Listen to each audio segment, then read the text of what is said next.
Greetings, fellow hikers and others who are watching.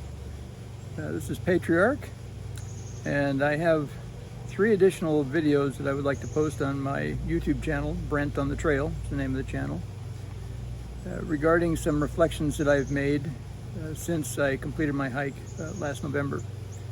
And so I will divide up the topics that I have listed for myself into three different videos.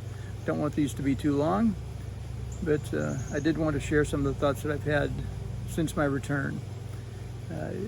It has been an interesting experience to return back home, and bring you greetings from my home state of Minnesota, which is where I'm at right now. One of the things I wanted to mention, and I'll mention this again later on, is that I do have an intention of writing a book about my experience. However, it will not be a chronology of my experience. The chronology of my hike is basically recorded in the YouTube channel, the videos that I posted for each day that I was on the trail. So that will be the chronology of my hike.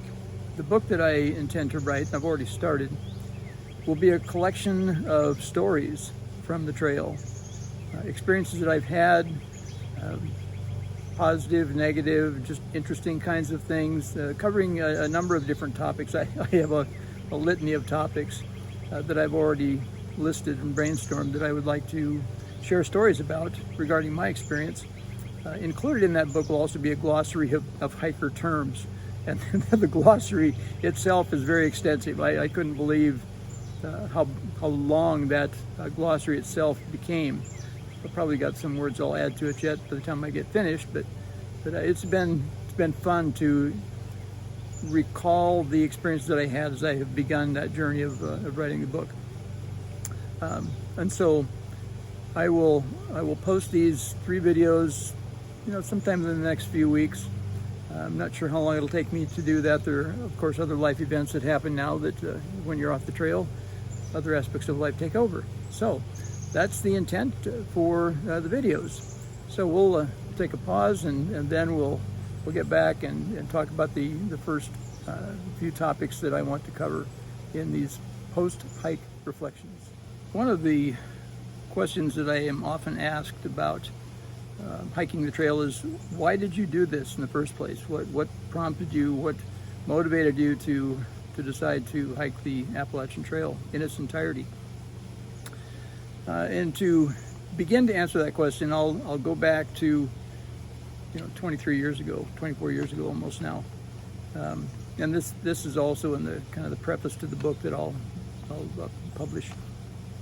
So back in the year 2000, I took a group of Boy Scouts. I was a scoutmaster at the time. I took a group of Boy Scouts on a section hike of the Appalachian Trail, and we hiked across Maryland. We walked from Harpers Ferry, West Virginia to South Mountain, Pennsylvania. I knew nothing about the Appalachian Trail at that time, and so this was totally new to me. And that was a different time, I have to say, equipment-wise as well. But when we were at the Ensign Cowell shelter in Maryland, early in the morning, we were getting ready, eating breakfast and getting ready to take off. And the trail is pretty close to that shelter. It's not too far into the woods away from there. But I looked up at the trail, and here were a couple of through hikers, just young guys, tripping through the woods, with their trekking poles and just moving. And I thought to myself at that time, wow, someday that would be really cool to try and do myself, to do what they're doing. I learned a lot just from their example in the use of trekking poles, actually, and I had a walking stick that I was using myself that I had always used as a scoutmaster, but then I picked up a second one, and wow, that made a difference as well for hiking the trail. But it was those 2 young men who were tripping through the woods on the trail that inspired me to want to do that later on. And I didn't have the opportunity then, but 23 years later, after I was retired, I did have the opportunity to do that. I was 46 in 2000, the year that I took those scouts to Maryland, and we hiked Harpers Ferry to South Mountain. And then I was 69 when I started the trail, turned 70 on the trail during the course of my hike last year. So that's one of the things that inspired me to want to hike the trail. Now, when I began back on March 2nd of 2023 with my friend Ron, who hiked with me the first 11 days. My original intent was really kind of to conquer the trail, to complete it, just to finish it, get it done, have that under my belt, check it off my bucket list, so to speak. But what I discovered was that during the course of time into the hike, my rationale morphed a little bit. Well, it morphed a lot, actually. And I was no longer consumed with the idea of just completing the trail, but rather becoming a part of the trail, part of its legacy, part of its history. I wanted to not only grow from it, be enriched by it, but I wanted to try and enrich the lives of others and contribute to the legacy of the trail myself, if I could. And I hope that in some small way I did that. I know that I was enriched by it. So my reasons for hiking the trail, or completing it anyway, actually changed during the course of time while I was hiking. And I thought that was interesting as an observation myself, as I've reflected on it since then. So that's one of the things that I wanted to share with other folks who might be interested in doing a through hike of the Appalachian Trail. Another interesting aspect of the trail is how I think that probably the most benefit can come by doing the trail as an experience of immersion. You jump in both feet, you're in it. Granted, there are folks that aren't able to do that, section hikers, and they still have a great experience to do that. As a through hiker myself, I am grateful for the immersive experience that I had of, you were all in or not. I'll share some more thoughts about that in another video as well, but very much an immersive experience, and I think that really added to the quality of experience that I had, and so I think that was important to share as well. This is a statistic that is often shared, I think, regarding through hiking the Appalachian Trail, but historically, roughly 20 to 25% of those folks who start the trail with the intent of finishing it actually complete a through hike. So it's really not that high a number of folks that hike the entire length of the trail.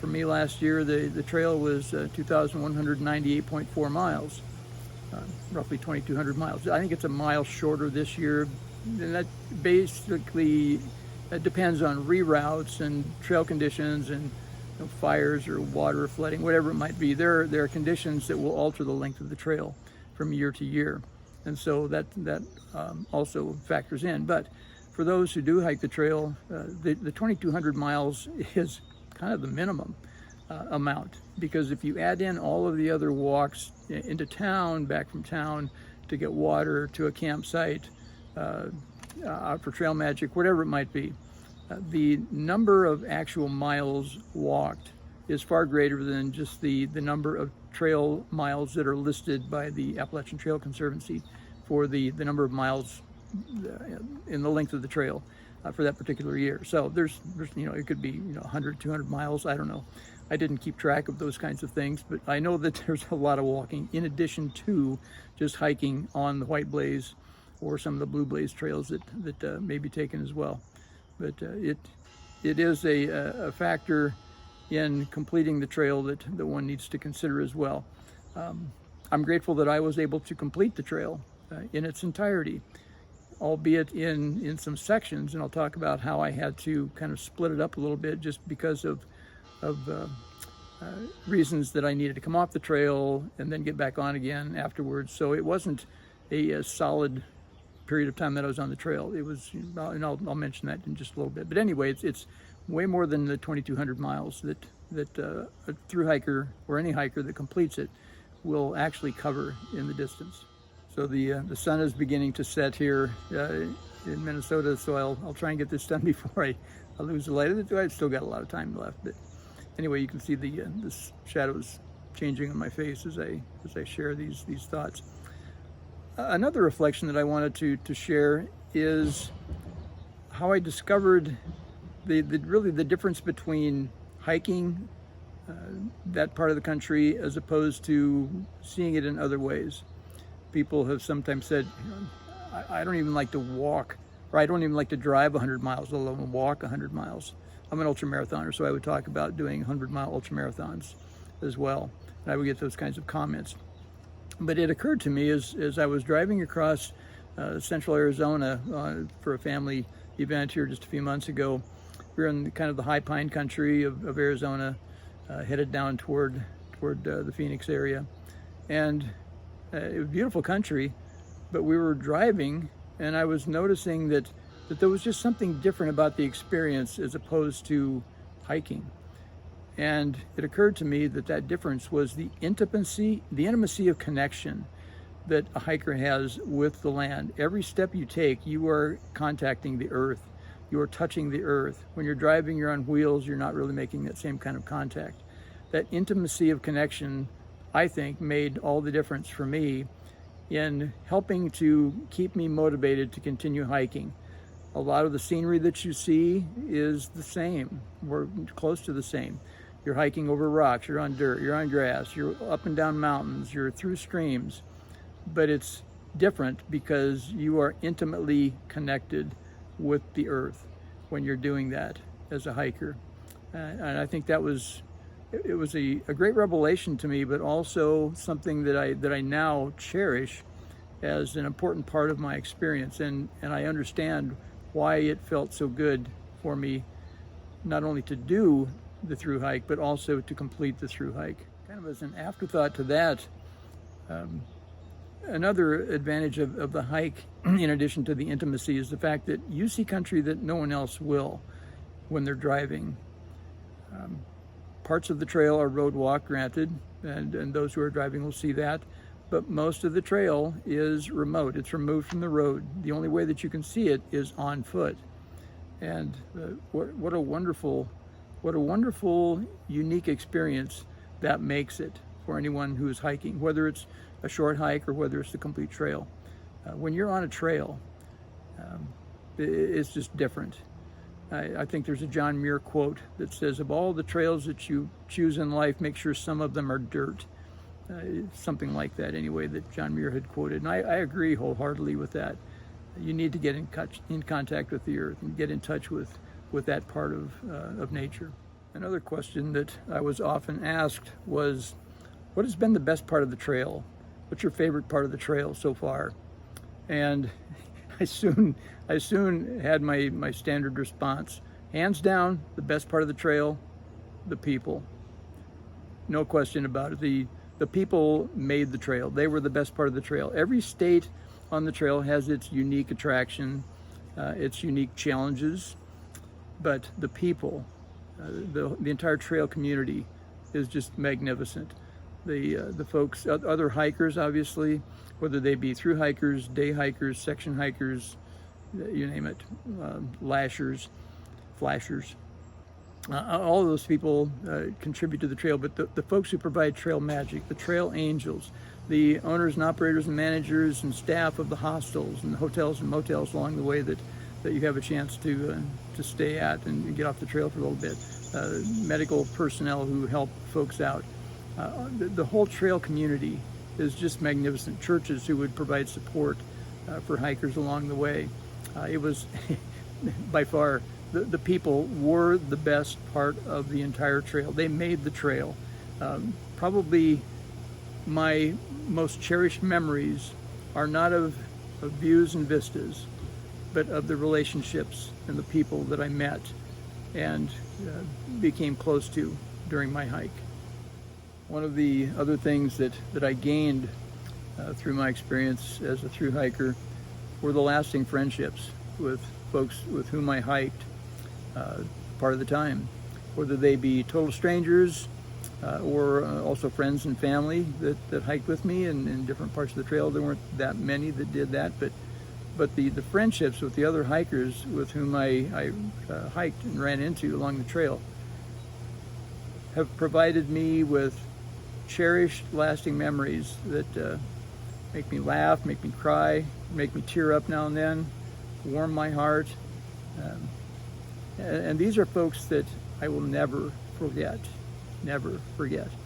Hucklebuck, Just Try, Jukebox, Pinto, Rambo and Foxtrot, Blacksburg, Frozen Belt. And we know them by their trail names, and there's a reason for the trail names as well. But these folks are close to my heart and always will be. And whether we stay in touch a lot or not, doesn't really matter. They're those kinds of friends where you can be not in communication with them for years, and then when you see them or talk to them, just one mention of a part of the trail that you were on, and it stirs instant memories of the experiences that you shared on that part of the trail.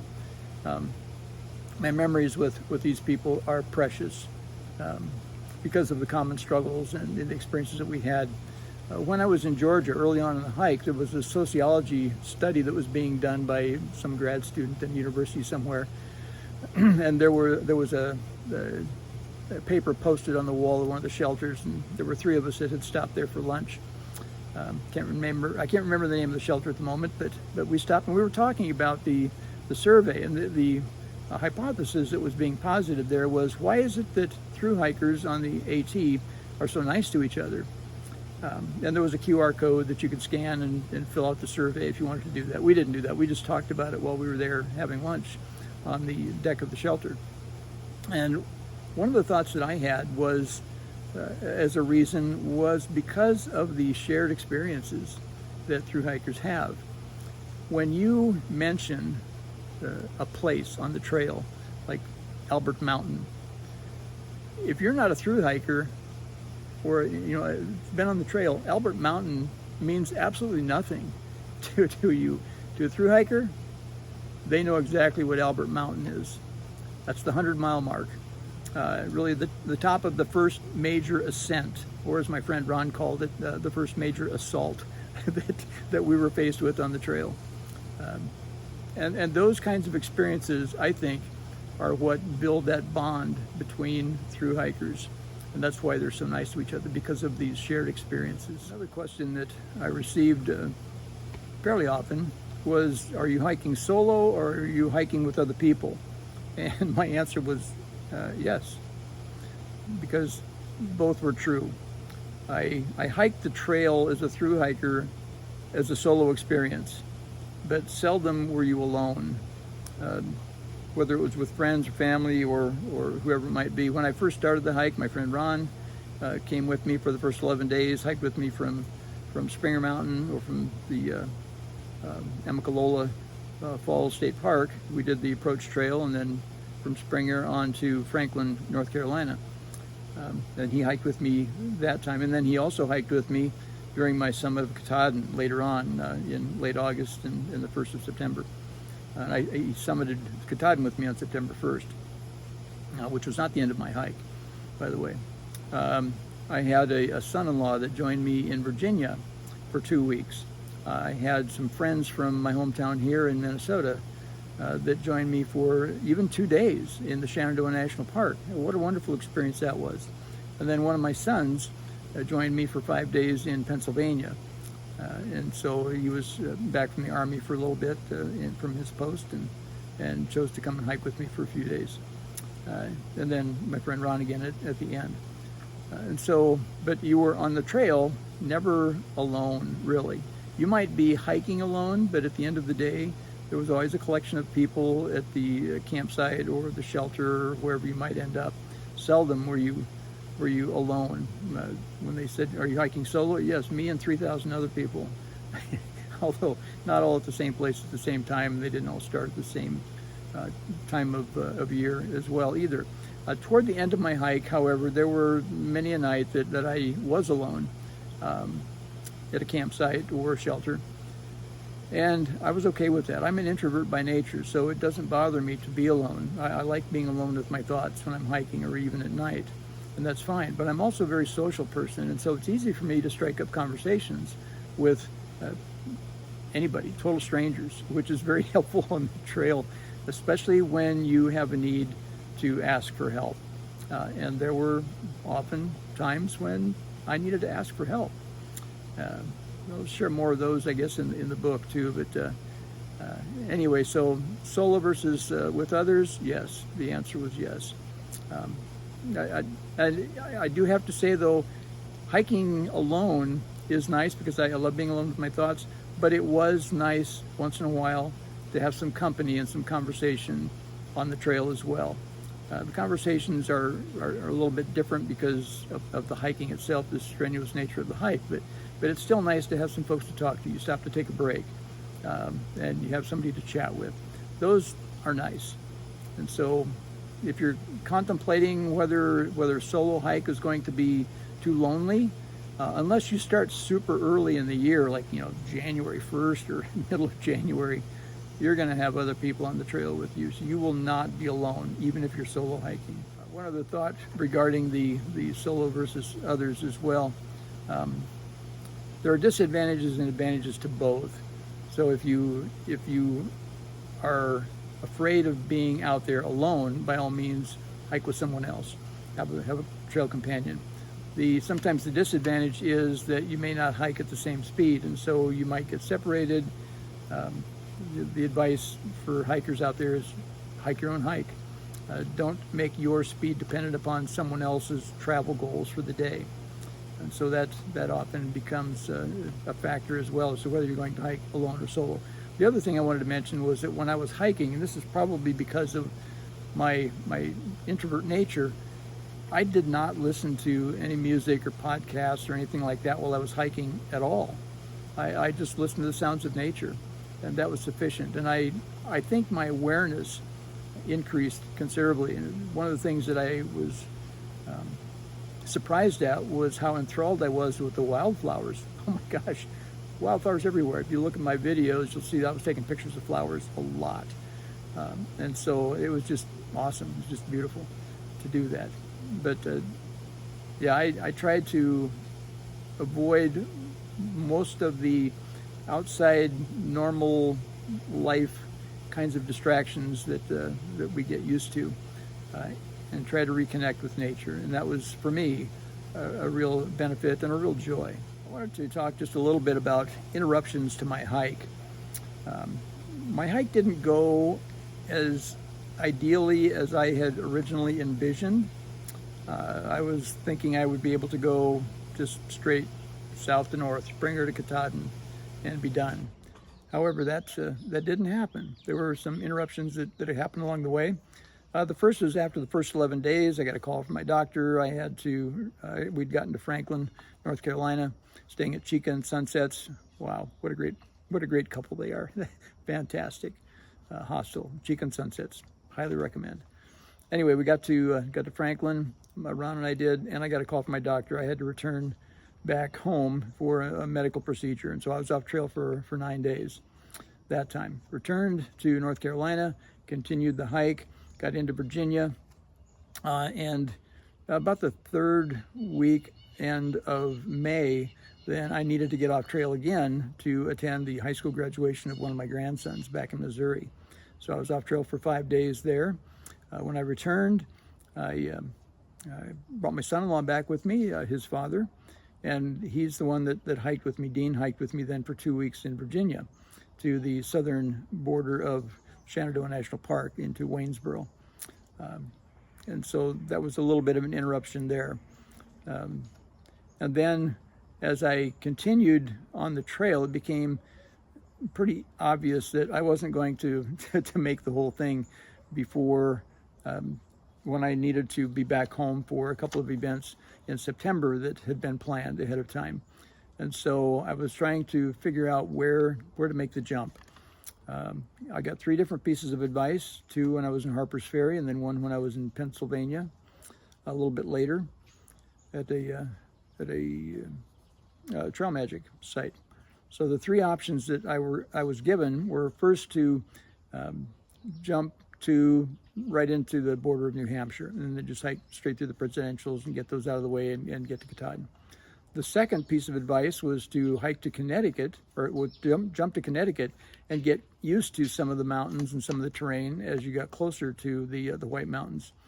And the third piece of advice, which is the one that I chose, was a very wise piece of advice. It was from some former thru hikers, 3 ladies that were, I think 2 of them were thru hikers anyway, maybe the third wasn't, but they were doing trail magic for a week at this one shelter in Pennsylvania. And her suggestion was, pick some iconic place on the trail that has meaning and jump up to that one, because that will become your new end point. and you want it to be something special, something meaningful, something that you'll remember, that will be a worthy substitute for having Katahdin as your final day on the trail. And I thought that was great. So she suggested Mount Greylock. I jumped up. I hiked all the way through linearly, as my friend Just Try would say, through Delaware Water Gap, the end of Pennsylvania, the border of Pennsylvania and New Jersey, and hopped on a bus and went up to Pittsfield, Massachusetts, to Mount Greylock, and started my hike up there again then. And so that was just in the very northern part of Massachusetts, at the very beginning of Vermont. Hiked through Vermont and most of New Hampshire, well, not most of New Hampshire, through the presidentials of New Hampshire. And again, it was becoming evident to me that I wasn't going to have enough time to make it to Katahdin if I just continued to hike straight through. So at Pinkham Notch, at the end of the presidentials, I found a super sweet and just the most wonderful trail angel you could ever imagine. Sleeveless is her name. She's fantastic. I won't tell her whole story right now, but I'll share some of that later on. But Sleeveless gave me a ride then from Pinkham Notch up to Stratton, Maine, and then I hiked from Stratton on through Katahdin. Summited Katahdin on September 1st, went back home for these two events that had been planned for September. I was off trail for 24 days, which is a long time. You lose a lot of your trail legs in 3.5 weeks, let me tell you. At the end of September, went back, got back on the trail, immediately into the Wildcats and the Carters and the Mahoosics. That was tough. That was hard, but I made it. And then when I got back to Stratton, then I jumped back down to Delaware Water Gap, and then completed the last 300 miles or so through New Jersey, New York, Connecticut, and Massachusetts to complete my hike. And so it was a little bit of a different, but I was always northbound wherever I was at. I didn't do sort of the traditional flip-flop where you jump up to Katahdin and then hike south. All of my jumps, I continued to go northbound on the trail, and that was something that I wanted to do myself. Also, I don't know if I should mention this or not. I don't know if it's bragging rights or what, but there's a lot of folks that do slack packing. And I have to say that the only day that I slack packed was the day up Katahdin. That was it. I did not slack pack any other section of the trail. So I carried my full load the entire distance, except for going up Katahdin, which is pointless because you're going up and back down again. There's no reason to carry your whole pack up there. But other than that, I didn't slack pack any. For me, that was important. It's something I'm proud of. It's not for everybody, but for me it was. But those were the interruptions to my trip. It would have been easy, I think, after the September interruption to have sat back and said to myself, have I seen enough trail? Have I seen enough mountains? Do I really need any more? I had 430 miles left to go to complete the trail. And the thoughts that I had at that time were, if I have a conversation with another thru hiker at some time in the future, I don't want to be the one who has to say, when they ask, do you remember all those steps on Bear Mountain in New York? I didn't want to have to say, I skipped that section of the trail. I don't remember that one. I did not want to be that person. And so I made the decision at that point that I would return to the trail. I would complete the entire mileage on there, all of the trail. And I am certainly glad that I did. Major benefits from that: I got to see fall twice. When I returned at the end of September to eastern New Hampshire, western Maine, I saw the fall colors come on there. And then when I jumped back down to New Jersey, New York, Massachusetts, or Connecticut and Massachusetts, I got to see the fall colors again, which was awesome. Not that hiking on leaves is all that great, because they cover the trail and there's other dangers involved with that. Whether they're wet or dry doesn't matter. You're going to slip and fall, and I fell plenty of times. But seeing autumn twice was amazing. And so the way that it worked out for me, it all worked out just fine. It was great. Another thought regarding the interruptions to the trail and the way that my hike turned out was there were some serendipitous events that occurred because of the fact that I had been off trail that would not have occurred for me had I not done that. And these memories and these events are super, super precious to me. People that I ran into after not having seen them for an extended period of time. Some folks that I ran into in Maine that I got to see again in Connecticut and New York and New Jersey as they were hiking southbound. And so I got to see them a second time. But there were other instances of that as well. And there were two other major life events that I hadn't planned on celebrating on the trail, but did take place on the trail. One was my 50th wedding anniversary. I was still on the trail. Hadn't intended for that to be the case, but because I had been gone for 5.5 weeks off trail, my timeline had changed. It was just days before I finished the trail, but I was still on the trail in Connecticut when my 50th anniversary occurred. And I also turned 70 when I was on the trail, also in Connecticut. That was just a couple of days later. And so those two events also happened as a result of my returning to the trail and wanting to complete that. But it all worked out. It was just great. The last topic that I want to talk about on this first reflections video is what I would do differently. And I'm just going to focus on one thing at this point, and that is I wouldn't plan so much. I read that advice before, and it is so true. You can plan all you want, but the plan's going to change. I'm a lot more spontaneous kind of a person in my approach to doing things.